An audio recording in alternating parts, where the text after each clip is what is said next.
All right, to some baseball now on this Labor Day holiday. And the Orioles trying to catch the Yankees a half game off their bumper. They welcome the White Sox to town, and the White Sox are a mess. It's a 2-2 game, bottom three. Austin Slater brings in Ryan O'Hearn. Slater went 3 for 4, 3 RBIs, and the Orioles grab a 3-2 lead after Chicago took a 2-0 lead in the top of the first. It's 5-2 now. Cedric Mullins stings one down the line. Here comes Anthony Santander. Mullins was 3 for 6, 3 RBI. And the Orioles lead is now 6-2. Emmanuel Rivera brings in a couple. And it's Astros Natty Bays on as they win 13-3. You look at that White Sox record and it just can't be real. They're 31-108. White Sox, Southsiders continue to rewrite record books. Today was the 20th consecutive loss in games started by Chris Flexen, the longest losing streak by any team in games started by a specific pitcher, going all the way back to 1900. His last win in a start was May the 8th. 77 games under 500. There are still 23 games left in the season. They're the first team that many games under 500 at any point since the Tigers were 43-119 in the 2003 season. Detroit was as low as 80 games under that year.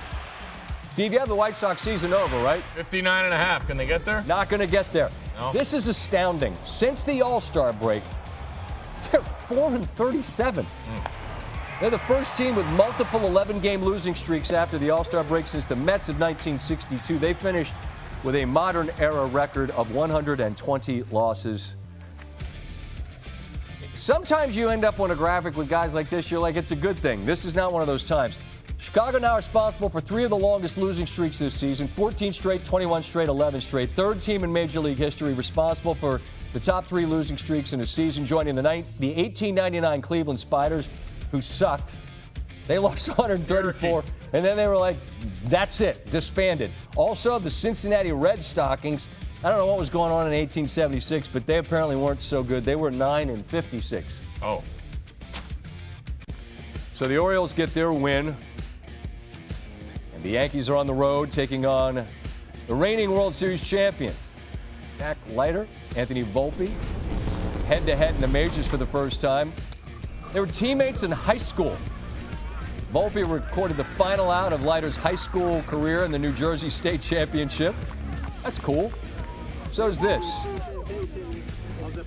Jack's dad was a pretty fair pitcher, and he's there with the fam to see his guy on the bump. So there's the old high school teammate. And he gets the better of his former high school bud. Yeah, all right, nice job. You win this one. As for the game, the Yankees are going to win it. They get some early contributions from Gleyber Torres here, whose double brings in the first run. They take a 2-0 lead. 2-1, top 5. Swinging a drive. Warning track power on this one. Wyatt Langford able to squeeze it. You know that there's a lot in both of those smiles. That's the good stuff right there, right? Leiter goes 5, gives up 5 earned. Garrett Cole was pitching well in this one. And this is the dude who's got to be the dude as we head towards, as we're in September, towards October. He's the guy that's your number one, your ace, and he looked the part. 6 innings, 9 Ks, 1 earned, but here this is no good. Experiencing some right calf cramps as he warms up, and that would be it. 7-3, look out. Man, Giancarlo Stanton, I bet he hits a golf ball like 900 yards. He's got 25, and the Yankees double up the Rangers 8-4. We'll keep an ear out for anything on Cole in the coming days regarding that calf. A rocky first 7 starts after he didn't get going because of the arm issues. Opposing batters were teeing off at nearly 280 against him, but over the last 6 starts, he's been among the very best in baseball. ERA of 1.85. Again, it was that right elbow inflammation, which cost him the first couple of months of the season. Hopefully that calf's okay. An eye on the National League West. The Dodgers and the Diamondbacks. Mookie Betts with a chance to give the Dodgers the lead and does just that, bringing Chris Taylor in from third. Dodgers up 1-0, and that lead will grow immediately. Freddie Freeman. First pitch swinging.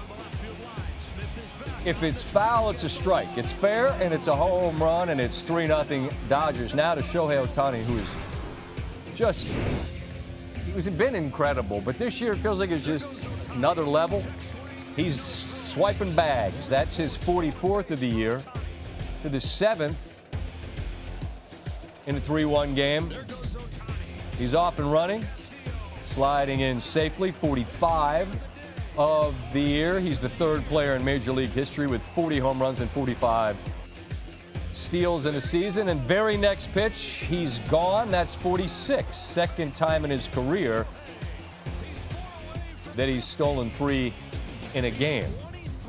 Still a 3-1 game, but now in the 8th, the Dodgers are going to bust this thing open as Freeman. Steve, I'm looking for a distance. 495. You know how this works, right? They said 435. Yeah, please. Dodgers 11-6. Ohtani has now played the same number of games as he did last season when he won his second career MVP. He's more than doubled the stolen bases, on pace for the first 50-50 season in Major League history. Massive odds-on favorite to win his third MVP. Who else could it possibly be? San Diego Padres taking on the Detroit Tigers. Fernando Tatis, welcome back off the 60-day injury list. Warmly welcome back on what looks like the 1,900 consecutive perfect day in San Diego. Why don't we live there, Steve? 1-0 Pods. Luis Arraez steals as Tatis strikes out. Bottom 6. Tatis 0 for 4 in his first game since late June. Padres leading 1-0. Bottom 8. Still a 1-0 game and Arraez.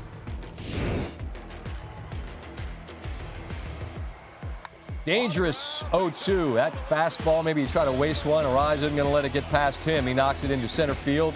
It's 2-0, and then Manny Machado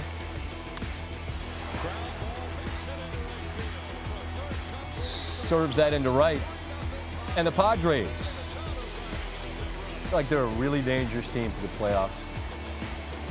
Circle that. Save that. File that away, Steve. Winners, I'm red hot. Okay. Not exactly. Mets optimism meter growing.